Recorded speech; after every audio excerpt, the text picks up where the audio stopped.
Many individuals with disabilities, they do not get the respect that they need in the community. I want them to feel a part of the community that they live in. While in high school, at 16 years old, my uncle, who was diagnosed with cerebral palsy at birth, he came to live with my mom and I. I basically became a part-time caregiver for him with my mother. And it was a huge adjustment because he didn't have any services in place that needed to be for someone who had a developmental disability. He was never in a place where there was others like him that he can communicate with, that he was able to build a lifelong bond with. So my mother and I, we saw that disconnect in his life. So we began services with the New Jersey Division of Disabilities. Taking care of someone with a disability can be a huge adjustment to your life, especially at 16 years old. You know, your mom is working full time and she needed someone there with him when he couldn't be left home alone. It was very tough because if you're coming into this blindly, you don't know what services are offered for anyone with disability. So that was a huge adjustment for my uncle.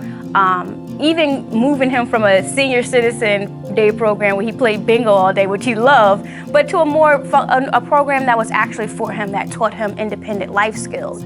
My uncle's story, I knew that there was other families like us. So that passion just never went away. I basically was a director for 11 group homes throughout the state of New Jersey.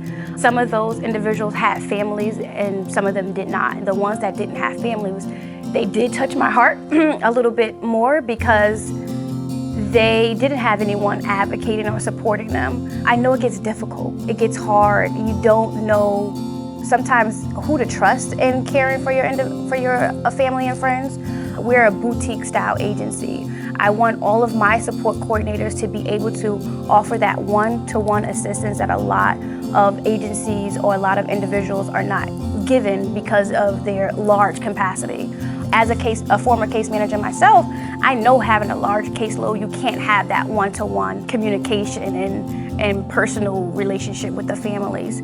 We here at Amazing Strides strive for that.